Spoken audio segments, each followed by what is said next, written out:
جس کی یہ شان ہے سب سے اعلیٰ جنتی کون ہوگا؟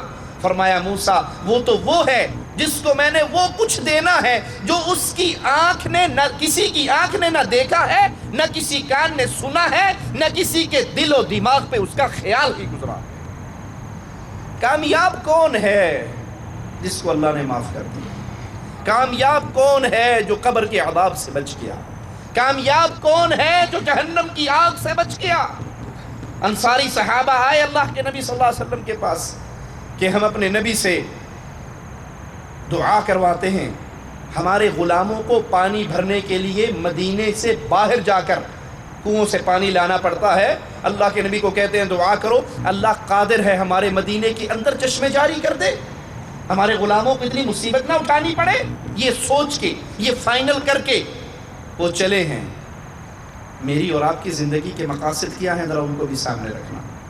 اللہ کے نبی صلی اللہ علیہ وسلم کے پاس آئے، آپ نے انصاریوں کے چہرے دیکھے کہ یہ کچھ ڈیمانڈ لے کر آئے ہیں، اور میرے حبیب محمد کریم صلی اللہ علیہ وسلم وہ ذات تھی جو اپنی مرضی سے کلام نہیں کرتی تھی۔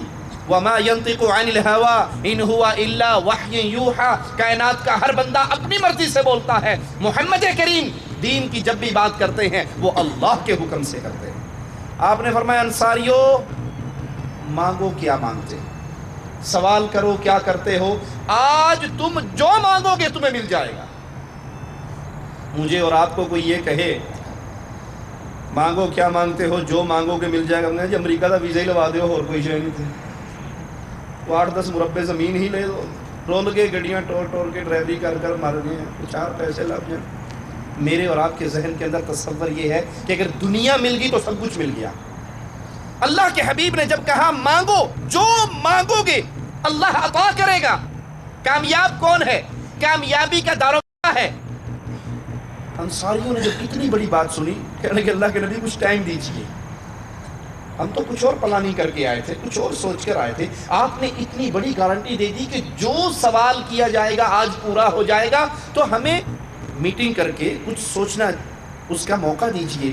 وہ میٹنگ کرنے کے لیے بیٹھ گئے، ان میں سے ایک بچہ بھی تھا، اس میں ایک بچہ بھی تھا، وہ بچہ جس بچے کے ابو نے اس کو گھر میں ڈش انٹینے کی لعنت لگا کر ابھی نہیں دی تھی، وہ بچہ جس کی انگلیاں ریموٹ کے کنٹرول پر نہیں گھومتی تھی، وہ بچہ جو سکرین پہ تھرکتی اور ناچتی ہوئی عورتوں کے ننگے بدنوں کو نہیں دیکھتا تھا، وہ بچہ جس کے کان نور جہاں کے گانوں سے ناآشنا تھے، وہ بچہ جس نے قرآن سنتے قرآن پڑھتے ماحول میں آنکھ کھولی اور پرورش پائی تھی، ایک بچہ بھی تھا۔ بڑوں سے پہلے حدیث کے لفظ ہیں، یہ بچہ بولا، کہنے لگا پانی کے پیاسو، پانی کا سوال کرنے والوں، پانی تو پھر بھی مل جائے گا، محنت کر کے مدینے کے باہر سے پانی لایا جا سکتا ہے۔ فاطمہ کے بابا نے اتنی بڑی گارنٹی دے دی ہے کہ آج جو مانگنا ہے مانگ لو، اللہ عطا کر دے گا، تو آؤ مل کر چلتے ہیں اور سارا پانی اور پانی کا سوال بھول جاؤ، ایک ہی سوال کرو، یا رسول اللہ صلی اللہ علیہ وسلم جب جو مانگیں گے ہمیں ملے گا تو ہماری ایک ہی ڈیمانڈ ہے، دعا کر دو اللہ ہمارے گناہوں کو معاف کر کے ہمیں جنت عطا فرما دے۔ کامیابی کی سیڑھی کیا ہے؟ کامیاب ہے کون؟ اگر مال ملنے سے کامیابی ہوتی، عزت ملنے سے کامیابی ہوتی، کیا فرعون اور حامان کے پاس تھوڑا مال تھا؟ کیا تھوڑی عزتیں تھی؟ کامیابی یہ ہے قیامت کے دن اللہ فرما دے اے میرے بندے تو دنیا کے اندر میرے دین کے لیے جیتا اور میرے دین کے لیے مرتا تھا، چل میری جنتوں کے اندر داخل۔ رمضان میں کامیاب کون ہے؟ رمضان تو آتے ہیں گزر جاتے ہیں، اس سے پہلے بھی بہت آئے، اللہ آپ کو لمبی زندگی عطا فرمائے، اس کے بعد بھی بہت آئے۔ اگر میں نے اور آپ نے روٹین میں رمضان کو گزار دیا، ہماری روٹین ہے رمضان کے اندر روزے رکھنے کی، ہماری روٹین ہے رمضان کے اندر تراویح پڑھنے کی، جو ہی چاند نظر آتا ہے شوال کا پھر ہمارا رمضان وہ ختم ہو جاتا ہے، ہماری نمازیں ہماری عبادتیں بھی ختم ہو جاتی ہیں۔ اگر ہم نے زندگی کو ایسے گزارا کہ ہم نے اللہ کی عبادت کی بجائے رمضان کی عبادت کی، میرا جملہ کڑوا ہے، سخت ہے، لیکن معاف کرنا یہ جملہ حقیقت پر مبنی ہے۔ کچھ لوگ رمضان میں اللہ کی عبادت کرتے ہیں اور کچھ لوگ رمضان کی عبادت کرتے ہیں۔ کیا مطلب؟ رمضان سے پہلے کوئی نماز نہیں، رمضان آ گیا نمازیں شروع، رمضان ختم ہوا نمازیں ختم، رمضان آ گیا قرآن کی تلاوت ہے، رمضان ختم قرآن کی تلاوت ختم۔ اس کا مطلب یہ ہے کہ آپ اللہ کی عبادت نہیں کر رہے۔ اگر اللہ کی عبادت کریں گے تو اللہ نے نماز کا حکم رمضان کے علاوہ بھی دیا ہے۔ ہمارے پنجابی کی مثال میں مشہور ہے فصلی بٹیرے۔ فصل آتی ہے بٹیرے آ جاتے ہیں، فصل کٹ جاتی ہے بٹیرے اڑ جاتے ہیں۔ اگر میری اور آپ کی کنڈیشن فصلی بٹیروں والی ہے کہ ہم نے رمضان میں نماز پڑھنی ہے، ہم نے رمضان میں قرآن پڑھنا ہے، ہم نے رمضان میں اللہ کا ذکر کرنا ہے، ہم نے رمضان میں اپنا منہ مسجد کو دکھانا ہے اور پھر پورے 11 مہینے کی چھٹی لے لینی ہے اور اگلے رمضان میں پھر آ کر ہم نے اپنا منہ مسجد کو دکھانا ہے، تو اس کا مطلب ہے میں اللہ کی عبادت نہیں کر رہا، میں رمضان کی عبادت کر رہا ہوں۔ میرا رب اللہ نہیں ہے، میرا رب ماہ رمضان ہے۔ اور اگر یہ رمضان مجھے اور آپ کو چینج کر کے گیا، میری اور آپ کی زندگی کے لمحات کو بدل کر گیا، میری اور آپ کی زندگی کو ایک ایسی راہ پہ چلا کر گیا کہ کتنے ہی میرے دوست تھے جو میری آنکھوں کے سامنے ان کے جنازے اٹھ گئے۔ سوچئے، اپنے رشتہ داروں میں نگاہ دوڑائیے، کتنے وہ تھے جو پچھلے رمضان میں آپ کے ساتھ تھے، اس رمضان میں ساتھ نہیں ہے۔ میرا جسم لوہے کا تو بنا ہوا نہیں ہے کہ اس نے خراب نہیں ہونا۔ لوگوں کے جنازوں کو کندھا دینے والوں، کسی نے ایک دن میرے جنازے کو بھی کندھا دینا ہے۔ آج اپنے دوستوں کے جنازوں کو غسل دینے کا آپ کو موقع اور دیکھنے کا موقع ملتا ہے، قبر میں اتارنے کا موقع ملتا ہے، اس کے ساتھ کبھی یہ بھی سوچا کرو، آج میں اس کے پلو پکڑ کے اسے قبر میں لٹکا رہا ہوں، کل کوئی مجھے لٹکائے گا۔ جتنا پیارا اور قریبی ہوتا ہے نا، اتنی جلدی مٹی وہ ڈالتا ہے۔ دفن ہونے کے بعد آپ نے دیکھا ہے نا، وہ کسی والے قبر گورکن مٹی ڈالنے کے لیے تیار کھڑا ہوتا ہے، تو ہم کیا کہتے ہیں؟ ٹھہر جاؤ، پہلے بھائی پہ مٹی مجھے ڈالنے دو، پہلے ابو پہ مٹی مجھے ڈالنے دو، پہلے امی پہ مٹی مجھے ڈالنے دو۔ جو قریبی رشتہ دار ہوتے ہیں وہ پہلے مٹی ڈالتے ہیں، 3 چلو ڈالتے ہیں، اور اس کے بعد دوسرا آ کر کسیوں سے اس قبر کو بھرتا ہے۔ آج میں کسی کی قبر میں مٹی ڈال رہا ہوں، کل کوئی میری قبر پہ مٹی ڈالے گا۔ آج میں کسی کے معصوم یتیم بچوں کے آنسو صاف کر رہا ہوں، کل کوئی میرے یتیم معصوم بچوں کے آنسو صاف کرے گا۔ آج میں کسی کے جنازے کے ساتھ چل رہا ہوں، کل کوئی میرے جنازے کے ساتھ چلے گا۔ پردیس کے اندر رواج ہے، انسان مر جائے تو اس کی لاش بھیجنے کے لیے چندہ اکٹھا کرتے ہیں، فلاں مر گیا ہے، فنڈنگ کرو، اس کی لاش کو بھیج دیا جائے۔ حالانکہ اللہ کے نبی نے فرمایا جب انسان مر جائے تو فوراً جنازے کو دفن کرنے کی فکر کرو۔ اگر یہ نیک ہے تو اس کی قبر جنت کا باغ بن چکی ہے، اور اگر یہ برا ہے تو اس بوجھ کو، گند کو اپنے کندھوں سے اتار کر پھینک دو۔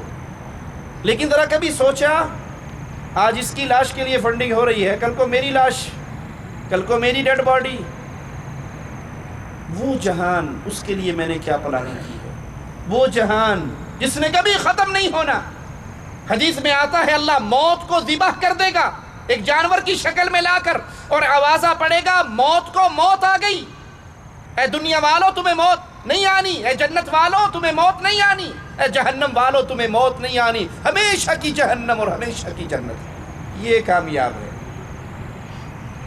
آپ نے ماشاءاللہ اکثر نوجوان پڑھے لکھے ہیں، میٹرک میں فیل ہو جاؤ تو ایک چانس ملتا ہے نا، سپلی ہے، ایز اے ہول کا چانس ہے۔ دنیا کا کوئی بھی امتحان ہو، وہ میٹرک کا ہو، ایف اے کا ہو، ایم اے کا ہو، کوئی بھی امتحان، فیل ہو گئے پھر چانس ہے، پھر فیل ہو گئے پھر چانس ہے۔ پیارے بھائی، آخرت کا امتحان پہلا اور آخری امتحان، یہ ایسا خطرناک ایگزامینیشن ہال ہے، اس میں داخل ہونے کے بعد واپسی کے ہر دروازے بند ہو جاتے ہیں۔ یہ ایسا خطرناک امتحان ہے کہ یہاں اگر فیل ہو گئے، اللہ کے لیے، اللہ کا واسطہ دے کر آپ کو یہ آوازہ سنواتا ہوں، اگر آخرت کے امتحان میں فیل ہو گئے، کوئی چانس نہیں ملے گا، واپس آنے کا کوئی موقع نہیں ہوگا۔ وہ ایسی اندھیر نگری ہے، وہاں کرکٹ کھیلنے والے دوست نہیں نظر آئیں گے۔ آج کرکٹ کا میچ کھیلنے آئے ہو، دیکھو کیا لائٹنگ لگی ہوئی ہے، قبر کے اندر کوئی لائٹنگ نہیں ہے. بہترین گھاس پر بیٹھے ہو، گراسی پلاٹ پر بیٹھے ہو، قبر بچھو اور سانپ کا گھر ہے. ٹھنڈے پانی کے لیے کارٹن بوتلیں رکھی ہوئی ہیں، وہاں پر کوئی پانی نہیں ہوگا، وہاں پہ کوئی نور نہیں ہوگا، وہاں پہ کوئی دوست نہیں ہوگا، وہاں پہ کوئی حبیب نہیں ہوگا، وہاں پہ کوئی پیارا نہیں ہوگا. انسان کو اس کی قبر میں اتارا جائے گا، انتہائی ڈراؤنی شکل کا نوجوان آئے گا، پوچھے گا من انت، کون ہو؟ میں اپنے دوستوں میں خوش رہتا تھا، میں راتوں کو قصیم کی سڑکوں پہ گھومتا تھا، میں ہوٹلنگ کرتا تھا، ہم مزے کی گیمیں کھیلتے تھے، ہم دوستوں کے اندر بڑی مزیدار زندگی گزارتے تھے. ایک تو قبر کا بند صندوق ہے، روشنی نہیں، ٹھنڈا پانی نہیں، بیگم بچے نہیں، دوست و احباب نہیں، کرکٹ کے بیٹ اور وکٹیں اور گیند نہیں. اس صندوق کے اندر بند پڑا ہوں اور تو اتنی ڈراؤنی شکل کا آیا ہے. من انت، کون ہو تم؟ کاش اس کا جواب مجھے اور آپ کو آج یاد ہو جائے. وہ جواب دے گا، وہ بولے گا، وہ گونگا نہ ہوگا. وہ کہے گا مجھ سے پوچھتا ہے من انت، میں تیرے وہ گناہ ہوں جو دنیا میں کر کے آیا، میں تیری وہ خطائیں ہوں جو دنیا میں کر کے آیا. مسجد سے آوازہ حی علی الصلاۃ کا گونجتا تھا، تجھے ٹیلی ویژن کی محفل، کرکٹ کی محفل، دوستوں کی محفل، بیگم بچوں کی محفل حی علی الصلاۃ کی آوازے پر جواب دینے کی اجازت نہیں دیتی تھی. میں تیرے وہ گناہ ہوں جو دنیا میں کر کے آیا، میں تیری وہ خطائیں ہوں جو دنیا میں کر کے آیا. اور میری بات کو یاد رکھیے گا، جو حی علی الصلاۃ کا آوازہ سن کر، حی علی الفلاح کی صدا سن کر بستر کو نہیں چھوڑتا، کمرے کو نہیں چھوڑتا، دوستوں کی محفلوں کو نہیں چھوڑتا، کرکٹ کے میدان کو نہیں چھوڑتا، اللہ کی قسم یہ جانور سے بھی زیادہ گندا انسان ہے. آپ مجھ سے دلیل مانگیں، پروف مانگیں، مولوی صاحب یہ بات کہاں سے کر رہے ہیں؟ آپ نے پنجاب کے اگر کوئی رہنے والے ہیں، گھروں کے اندر بھینس گائے بکریاں رکھتے ہیں، ان کی سیکورٹی کے لیے کتا بھی رکھتے ہیں. شوقیہ کتا رکھنا اسلام میں حرام ہے، لیکن جانور کی سیکورٹی کے لیے رکھنے کی اسلام نے اجازت دی ہے. مثال پہ ذرا غور کیجئے گا، توجہ کیجئے گا. کتا بیٹھا ہو 5-7 کتوں کے درمیان، ان کتوں میں اس کی بیگم بھی ہے، اس کی ماں بھی ہے، اس کا خالو، چچا، پھوپھی، بہن، بھائی، ساری پوری پارٹی بیٹھی ہے، گپ شپ چل رہی ہے. آپ اس کے خالق تو نہیں ہونا، 2 ٹائم کی روٹی ڈالتے ہو، بچی ہوئی ہڈیاں پھینکتے ہو، بچہ کھچا کھانا ہی ڈالتے ہو. آپ نے اس کا نام ٹومی رکھا ہوا ہے. آپ اس کے پاس سے گزرو اور کہو ٹومی. اب وہ ٹونی صاحب جو ہیں وہ پوچھیں گے ابو 2 ٹانگوں والے نے بلایا ہے، بات سناؤں؟ پوچھے گا. امی بات سناؤں؟ 2 ٹانگوں والے نے بلایا ہے، 4 والے کو، بات سناؤں؟ اس نے جو ہی مڑ کر دیکھنا ہے، ٹونی میرے مالک نے بلایا ہے. اس نے دوبارہ اپنی مجلس کی طرف گردن نہیں موڑنی، دوڑ لگائے گا، آپ کے پاؤں میں آ کر گر جائے گا. اگر میں غلط کہوں میں آپ کا بھائی ہوں، مجھے پکڑ لینا. ویسا کرے گا یا نہیں؟ پاؤں میں گرے گا، زبان سے آپ کے جوتے چاٹے گا، آپ کے سامنے اپنی دم کو زمین پہ لگا کر گرا کر اٹکیلیاں کرے گا، لوٹ پوٹ ہوگا، آپ کو اپنی وفاداری کا یقین دلوائے گا، یہ سب کچھ کرے گا. اور اگر وہ واپس آئے اور اس کے کتے، اس کی برادری، اس کی قوم اس سے کہے کہ بے وقوف، ہم تمہارے ابو تھے، بھائی تھے، دوست تھے، بیگم تھے، چچا تھے، خالو تھے، ہمارے ساتھ اچھی بھلی محفل سجی ہوئی تھی، وہ 2 ٹانگوں والا گزرا، اس نے ٹونی کہا اور ٹونی کہنے پر تو ہم سب کو چھوڑ کر بھاگ گیا، تو وہ جواب میں کیا کہے گا؟ تم میرے رشتہ دار، تم میرے دوست، تم میرے عزیز، تم میری فیملی، تم میری برادری، جس نے بلایا وہ میرا مالک. اور جب مالک بلائے تو برادری کی بات نہیں سنی جاتی. یہ غلط تو نہیں ہے، صحیح بات ہے. پیارے بھائی، آپ کے ہاتھ میں بیٹ ہے، میچ ہو رہا ہے اور آواز پڑتی ہے حی علی الصلاۃ، حی علی الفلاح. یہ بیٹ گرتا ہے یا نہیں؟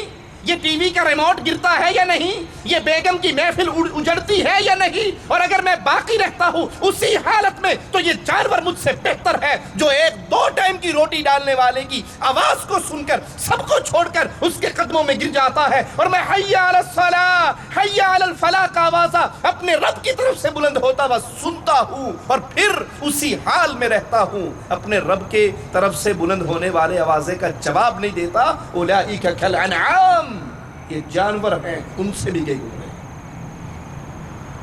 کون ہے رمضان میں کامیاب ہونے والا؟ جس نے اپنی زندگی کو سنوار لیا، جس نے اپنی زندگی کو سنبھال لیا، جس نے اس دنیا میں آنے کے مقصد کو جان لیا۔ کھانا پینا، بچے پیدا کرنا، سو جانا، پھر دہراتا ہوں، کھانا پینا، بچے پیدا کرنا، سو جانا، سامان اٹھا کر گھر میں لے آنا۔ اگر یہی زندگی کا مقصد ہو تو یہ کام تو گدھا بھی کرتا ہے۔ گدھا کھاتا ہے، گدھا پیتا ہے، گدھا سوتا ہے، گدھا باہر سے سامان اٹھا کر گھر میں لے آتا ہے، اور گدھے کی نسل بھی چلتی ہے، آل اولاد بھی ہوتی ہے۔ اگر یہی کام میرے ذمے، یہی کام گدھے کے ذمے، وہ گدھا کیوں میں انسان کیوں؟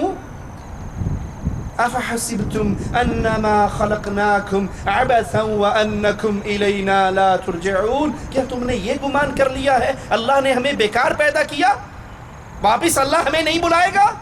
میری 60 سالہ 70 سالہ 80 سالہ زندگی کا ریکارڈ اللہ کے دربار میں نہیں کھلے گا؟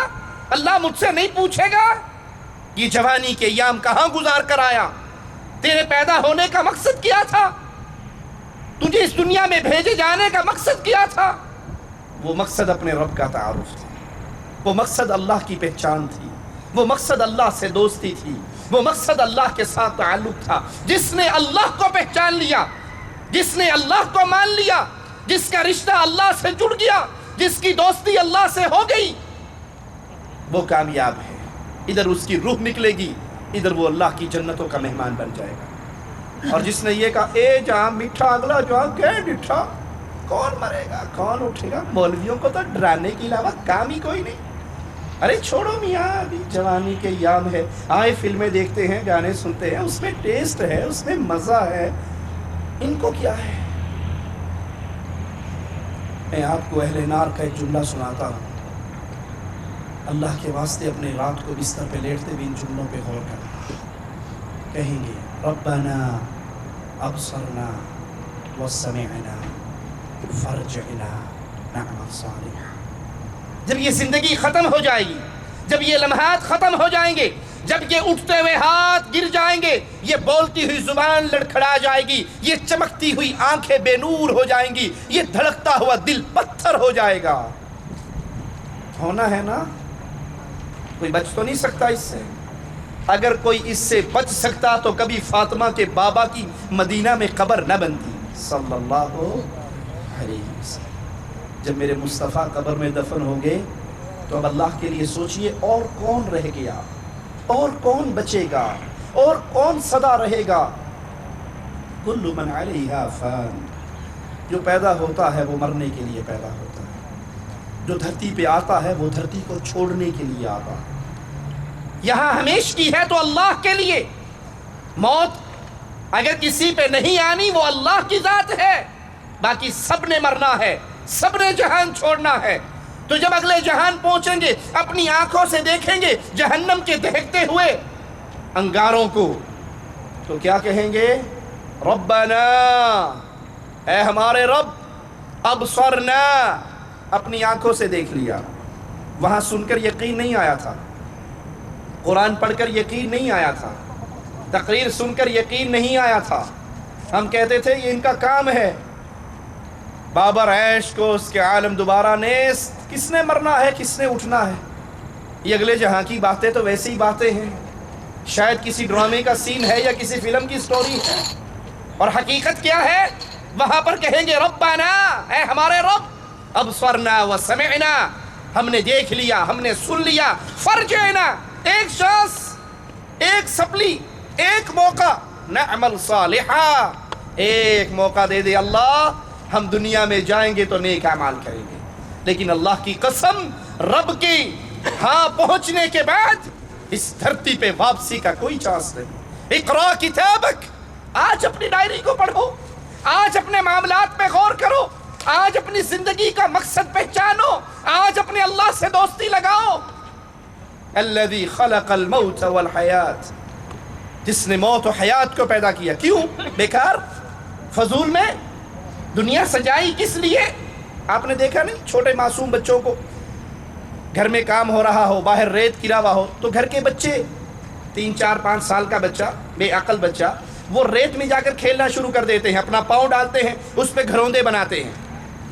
دیکھا ہے نا بچوں کو؟ اور صبح سے شام تک کھیلتے رہیں گے، جب گھر جانے کا ٹائم ہوگا تو وہ جو صبح سے شام تک انہوں نے اپنا گھر بنایا تھا، جاتے ہوئے ساروں کو پاؤں مار کے توڑ جائیں گے۔ دیکھا ہے؟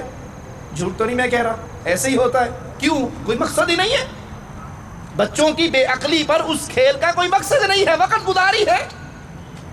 مالک فرماتے ہیں الذی خلق الموت والحیات لیبلوکم ایکم احسن عملا، ہم نے جو یہ موت و حیات کا یہ سسٹم پیدا کیا ہے وہ اس لیے نہیں کہ ہم نے بیکار فضول یہ گھر بنائے ہیں، فضول یہ دنیا سجائی ہے، نہیں، ہم نے اس لیے پیدا کیا کہ دیکھتے ہیں کون ہے جو اس دھرتی پہ آ کے اللہ کو یاد رکھتا ہے، کون ہے جو اپنے مقصد تخلیق کو بھول جاتا ہے۔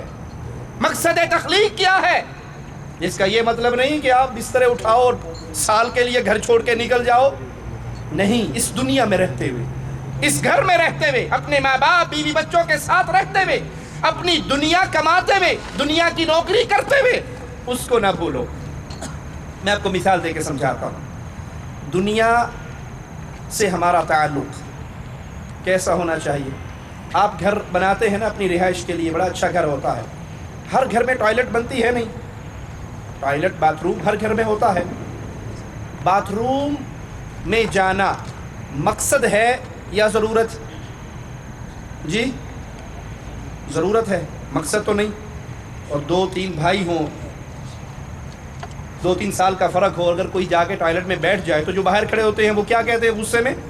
ارے تو نے اندر جا کے دل لگا لیا، جلدی باہر آ، دوسروں نے بھی جانا ہے۔ یہ مقصد نہیں، ضرورت ہے۔ ٹوائلٹ کو یوز کرنا آپ کی اور میری ضرورت ہے۔ اگر کوئی وہاں پر جا کے دل لگا کے بیٹھ جائے، 1 گھنٹہ باہر نہ آئے، تو باہر والے کہتے ہیں اندر جا کر بیٹھے کیوں ہو؟ پیارے بھائی، یہ دنیا آپ کی اور میری ضرورت ہے، مقصد نہیں ہے۔ کمائیے، اچھا رزق تلاش کیجئے، اچھی محنت کیجئے، لیکن کبھی نہ بھولیے کہ اللہ ہمارا خالق ہے، اللہ ہمارا مالک ہے، جس نے آپ کو اور مجھے پیدا کیا ہے، جس نے آپ کو اور مجھے موت دینی ہے، جس نے آپ کو اور مجھے اٹھانا ہے۔ تو یہ رمضان کی بہاریں، یہ رمضان کی برکتیں، اس میں چھوٹے چھوٹے عمل ایسے ہیں جن عملوں سے اللہ زندگی بھر کے گناہوں کو معاف کر دیتا ہے۔ آئیے ان عملوں کی طرف تھوڑی ہی دیر میں بات کر کے اپنی ختم کرتا ہوں۔ وہ کیا عمل ہے؟ رسول اللہ صلی اللہ علیہ وسلم نے فرمایا من صام رمضان ایمانا واحتسابا غفر له ما تقدم من ذنبه، جو انسان رمضان کے اس مبارک مہینے میں روزہ رکھ لیتا ہے اللہ کے لیے، 2 شرطیں بنیادی بیان ہو رہی ہیں، انہی 2 شرطوں کو بیان کر کے بات ختم کروں گا۔ روزہ رکھنے کا مقصد کیا ہے؟ کچھ لوگ روزہ رکھتے ہیں کس مقصد سے؟ کہتے اگر کھاوا پیواں گے تو لوکی کہیں گے بھی ایڈا بڑا ہو کے جی کھان لیا ہے، لوکی کی کہیں گے، چلو روزہ ہی رکھ لینے، پھٹی کی صحیح، اگر کھائیں گے تو لوگ کیا کہیں گے؟ کمپنی والے کیا کہیں گے؟ اچھا بچہ ہٹا کٹا، مریض بھی نہیں، بیمار بھی نہیں، شرم نہیں آتی اسے کھانا کھا رہا ہے، تو اس لیے روزہ رکھنا ہی اچھا ہے۔ اگر اس نیت سے ساری عمر بھی روزہ رکھو گے تو اللہ کے ہاں 1 روزہ بھی قبول نہیں ہوگا۔ روزے کا مقصد کیا ہے؟ اللہ، کمرے کے اندر بند ہوں، ٹھنڈا پانی ہے، کھانا موجود ہے، کوئی دیکھ بھی نہیں رہا، کمرہ لاک ہے، لیکن تیرا حکم ہے طلوع فجر سے لے کر غروب آفتاب تک کچھ نہیں کھانا، حلال چیز سے اللہ تو نے روک دیا ہے، میں رک گیا ہوں، میرا ہاتھ اس کی طرف نہیں بڑھے گا۔ اور یہ پریکٹس اللہ کرواتا ہے سال میں 1 مرتبہ کہ بندے تو میرے کہنے سے حلال چیزوں سے رک جائے، اب سال کے 11 مہینوں میں میں حرام سے روکوں تو رک جانا، سال کے باقی دنوں میں جب میں حرام سے روکوں گا تو اس سے رک جانا۔ تو مقصد روزے کا کیا ہے؟ اللہ راضی ہو، اور دوسرا عظیم شرط کیا ہے اللہ کے ہاں معافی کی، جنت کے حصول کی؟ ایمانا، حالت ایمان میں آپ کا ایمان درست ہو۔ ایمان کیا ہے؟ اللہ کو پہچاننا، اللہ کا تعارف، اللہ کے ساتھ دوستی، اللہ کے ساتھ تعلق۔ آپ یہاں پر کہہ سکتے ہیں کہ اللہ کو تو سب مانتے ہیں، ہندو بھی اللہ کو مانتے ہیں، عیسائی بھی اللہ کو مانتا ہے، مشرکین مکہ بھی اللہ کو مانتا ہے۔ اللہ کو مانیے ویسے جیسے اللہ کی شان ہے اور جیسے اسلام آپ سے ڈیمانڈ کرتا ہے۔ کیا معنی؟ قل هو اللہ احد، اللہ ایک ہے۔ یہ اللہ کے پر ایمان کی پہلی سیڑھی ہے، پہلی شرط ہے۔ ویسے اللہ کو ماننے کی بات ہو تو قرآن حکیم ہمیں خود درس دیتا ہے۔ اہل مکہ کا واقعہ سناتے ہوئے نبی سے اللہ کہتا ہے، اے نبی پوچھو ان سے، اگر آپ ان سے سوال کرو من خلق السماوات والارض، زمین و آسمان کا خالق کون ہے، تو کفار مکہ کہیں گے اللہ۔ کفار مکہ اللہ کو مانتے تھے، لیکن ان کا اللہ کو مانا اللہ نے قبول نہیں کیا، رسول اللہ نے تسلیم نہیں کیا۔ کیوں؟ وہ ویسے نہیں مانتے تھے جیسے اللہ چاہتا ہے۔ اللہ کیا چاہتا ہے؟ قل هو اللہ احد، اللہ ایک ہے۔ اللہ کی کوئی بیوی نہیں، اللہ کے کوئی بیٹے نہیں، اللہ کا کوئی ماں باپ نہیں، اللہ کا کوئی ساتھی نہیں، اللہ کا کوئی ساجی نہیں، اللہ کا کوئی رشتہ دار نہیں۔ قل هو اللہ احد، اللہ اپنی ذات میں اکیلا ہے۔ عیسائیوں نے کہا عیسی ابن اللہ، عیسیٰ بیٹا ہے اللہ کا۔ یہودیوں نے کہا عزیر ابن اللہ، عزیر بیٹا ہے اللہ کا۔ کفار مکہ نے کہا ملائکہ اللہ کی بیٹیاں ہیں۔ یہ تینوں اللہ کے ساتھ شرک کے راستے پہ چل پڑے۔ اللہ کا کوئی شریک نہیں ہے، اللہ کی کوئی بیٹی نہیں ہے، اللہ کا کوئی بیٹا نہیں ہے، اللہ اپنی ذات میں اکیلا ہے۔ ہمارے کلمہ پڑھنے والے کچھ مسلمان دھوکہ کھا گئے اور انہوں نے عقیدہ رکھا اپنے انڈیا پاکستان کی مسجدوں میں اکثر یہ درود و سلام سنا ہوگا، الصلاۃ والسلام علیک یا نورا من نور اللہ، محمد اللہ کے نور کا ٹکڑا ہے، آپ پر سلامتی ہو۔ اللہ کے نور کا کوئی ٹکڑا نہیں، اللہ کے نور میں سے کوئی پیدا نہیں ہوا، اللہ اکیلا ہے اپنی ذات میں۔ قل هو اللہ احد، اللہ ایک ہے، دو نہیں، نہ کوئی اس کا بیٹا جیسے عیسائیوں نے کہا، یہودیوں نے کہا، یا لوگوں نے یہ عقیدہ رکھا کہ محمد اللہ کے نور کا ٹکڑا ہے۔ بلکہ سورۃ کہف آخری آیت 16واں پارہ اللہ اپنے نبی سے کہتا ہے قل، اے نبی کہو، انما، سوائے اس کے نہیں، انا بشر، میں بشر ہوں۔ کیسا بشر؟ مثلکم، جیسے تم بشر ہو۔ آپ بھی اولاد آدم میں سے ہو۔ محمد کریم صلی اللہ علیہ وسلم اولاد آدم میں سے تھے۔ آپ کے ماں باپ ہیں، نبی کریم کے ماں باپ تھے۔ آپ کے رشتہ دار ہیں، نبی کریم کی زوجہ، آپ کی بیٹیاں اور آپ کے بیٹے تھے، وہ بشر تھے۔ شان اللہ نے کیسی دی ہمارے آقا کو، پوری کائنات ایک پلڑے میں ہو اور امام کائنات ایک پلڑے میں ہو، پوری انسانیت اور جن اور ملائکہ مل کے محمد کی شان کے برابر نہیں ہو سکتے صلی اللہ علیہ وسلم۔ تو اللہ اپنی ذات میں اکیلا ہے، اللہ اپنی صفات میں اکیلا ہے۔ اولاد کون دیتا ہے؟ اللہ۔ رزق کون دیتا ہے؟ اللہ۔ شفا کون دیتا ہے؟ اللہ۔ مدد کون کرتا ہے؟ اللہ۔ وَمَن نَّصْرُ إِلَّا مِنْ عِنْدِ اللَّهِ، بدر میں محمد کریم کی اللہ نے مدد کی، خیبر میں سیدنا علی کی اللہ نے مدد کی، یونس علیہ السلام کی مشکل مچھلی کے پیٹ میں اللہ نے دور کی۔ رزق بھی اللہ دیتا ہے، يَهْبُ لِمَن يَشَاءُ إِنَاثًا وَيَهْبُ لِمَن يَشَاءُ الذُّكُورَ أَوْ يُزَوِّجُهُمْ ذُكْرَانًا وَإِنَاثًا وَيَجْعَلُ مَن يَشَاءُ عَقِيمًا۔ بیٹیاں اللہ دیتا ہے، بیٹے اللہ دیتا ہے، ملا جلا کر اللہ دیتا ہے، کسی کو بانچ کر دے یہ بھی اللہ کے اختیار میں ہے۔ تو پھر بیٹے کا نام کیا رکھنا چاہیے؟ پیر دیتا۔ ہمارے ہاں نام کیا ہوتا ہے؟ پیر دیتا۔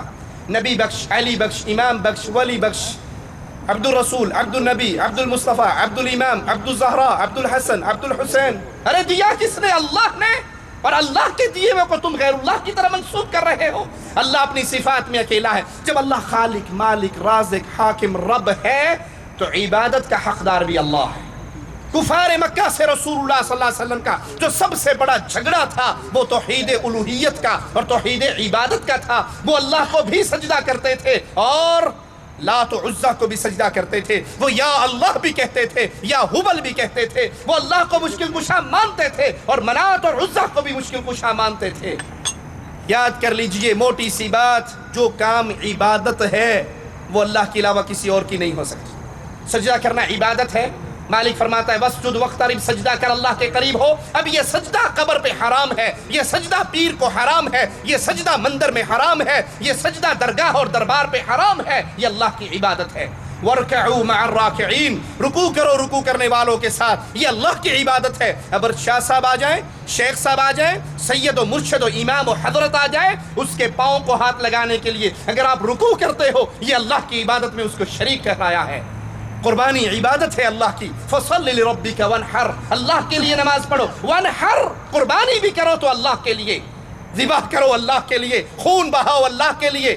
اور اگر دربار پہ ذبح ہوا، قبر کے لیے ذبح ہوا، شیخ کے لیے ذبح ہوا، پیر شاہ جمال ککڑ گھنتے پتر ڈیر لال، یہ مرغے کی نیاز تیرے لیے بیٹا، میرے لیے، یہ بکرے کی نیاز پیر کے لیے، یہ بکرے کی نیاز پیر عبد القادر جیلانی کے لیے، یہ سید بدوی کبیر کے لیے، یہ فلاں کے لیے، یہ فلاں کے لیے۔ تو آؤ میں اس کی بات سناتا ہوں جو آپ کی اور میرے نبی اور امام اور قائد ہیں محمد کریم صلی اللہ علیہ وسلم فرماتے ہیں، لعن اللہ من ذبح لغیر اللہ، جو اللہ کے علاوہ کسی قبر، کسی شجر، کسی حجر، کسی شیخ، کسی ولی، درگاہ اور دربار اور صنم پہ ذبح کرتا ہے، اللہ کی لعنت اس شخص پہ برستی ہے جو اللہ کو چھوڑ کر قبروں پہ سجدہ کرے، درباروں پہ سجدہ کرے، ان کے لیے ذبح کرے۔ اللہ اس پہ راضی نہیں ہوتا، ناراض ہوتا ہے اور اس کو ملعون بنا دیتا ہے۔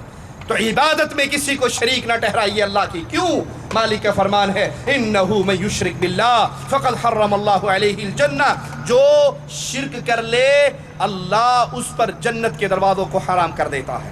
لا یغفر ان یشرک بہ، ہر گناہ معاف پاسبل ہے ہو جائے، شرک کا گناہ ایسا ہے اللہ نے اس کو معاف نہیں کرنا۔ تو رمضان میں کامیاب کون ہے؟ جس نے توحید کا سبق سیکھ لیا، جس نے لا الہ الا اللہ کے پیغام کو دل میں بٹھا لیا۔ اللہ سے دعا ہے اللہ ہمیں زندہ رکھے، ایمان پہ رکھے، اللہ ہمیں موت دے، اس حال میں دے، اللہ ہم سے راضی ہو، ہم اپنے اللہ سے راضی ہو۔ اقول قولی ھذا واستغفر اللہ لی ولکم ولسائر المسلمین استغفروہ انہ۔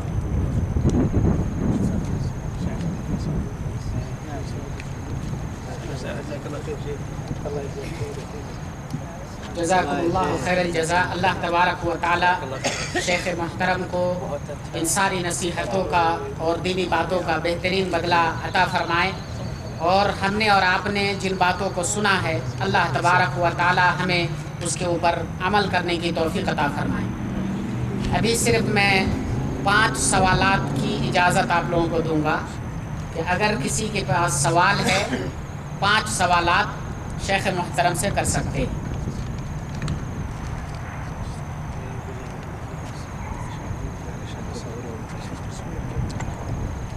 کسی کے پاس سوال ہے کوئی؟ شیخ صاحب جو آپ نے کرکٹ کا میچ کروانا ہے اس کے اندر کوئی شیخ صاحب دین کی وجہ سے دین کی گنجائش ہے اس کے اندر کہ کوئی دین کی اس کے ساتھ ہو؟ کرکٹ کا میچ یعنی گولا پھینکنا، تلوار زنی، یہ تو اسلام میں ہے، لیکن جو خاص آپ نے خصوصی اس کو دعوت دے کے کہ لوگ زیادہ جمع ہوں، اس کی بھی گنجائش ہے کہ اسلام میں ہم ایسے کام کر کے آگے اسلام کو پھیلا سکتے ہیں؟ شیخ محترم سے گزارش ہے کہ اسٹیج پر تشریف لائیں اور اس کا جواب دیں۔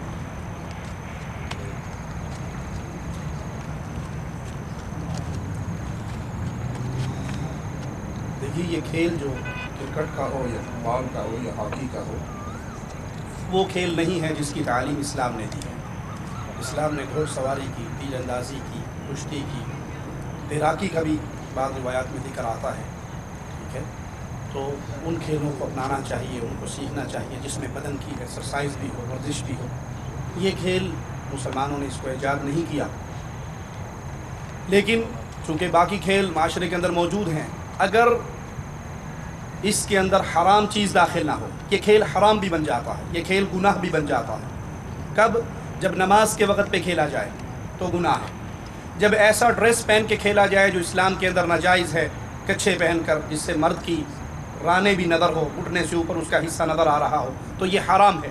اس وقت شدید گناہ ہے جب حالت نماز کے اندر ٹیمیں میچ کر رہی ہیں، اور میں نے آج تک نہیں دیکھا کہ کرکٹ کے لیے نماز چھوڑی گئی، یہ تو پاسبل ہے، ممکن ہے، بلکہ اکثر یہ ہوتا ہے کہ فائنل کا میچ ہو تو رات کو سوتے ہوئے 5 نمازیں پڑھ لیتے ہیں، لیکن یہ کبھی میں نے آج تک منظر نہیں دیکھا کہ نماز کے لیے حی علی الصلاۃ ہو اور ٹیمیں بیٹ وہیں پہ رکھ دیں کہ چلو جی اگلی گیم جڑی نا نماز پڑھ کے پھر کریں گے، یہ میں نے نہیں دیکھا۔ اگر اس کی وجہ سے نمازیں ضائع ہو تو یہ گیم حرام ہے، اور اگر اس کی وجہ سے یہ نمازوں کا اہتمام ہو، ایسے وقت میں گیم ہو جس میں نماز کا ٹائم نہیں ہے، تب بھی یہ گیم اس کو اسلامی نہیں کہا جا سکتا، مباح نہیں کہا جا سکتا۔ کم از کم اس کو اتنا ضرور کہا جائے گا کہ یہ وقت کا ضیاع ہے، ٹھیک ہے؟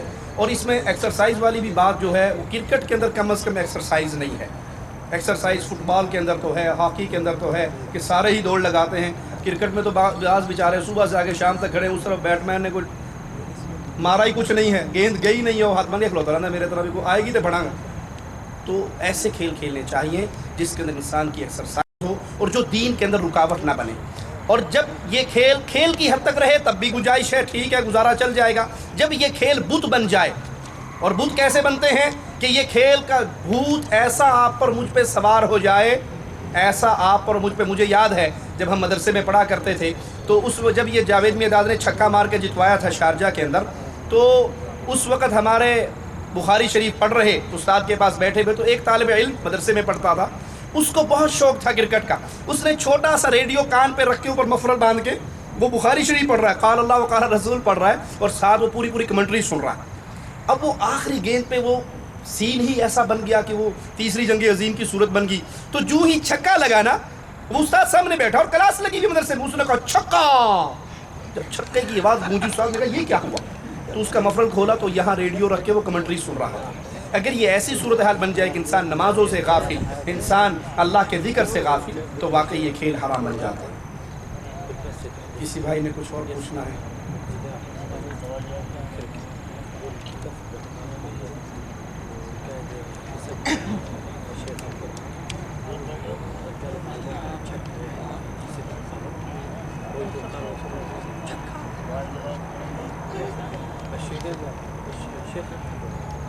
لینا دینا قسمت دا، پوچھنے کا کوئی پیسہ نہیں. اگر نہیں بھی پوچھنا تو زبردستی ہم آپ کو جواب نہیں دیں گے، کوئی ایسی بات نہیں. جزاکم اللہ خیر. سبحانک اللہم و بحمدک، اشہد ان لا الہ الا انت، استغفرک و اتوب الیک.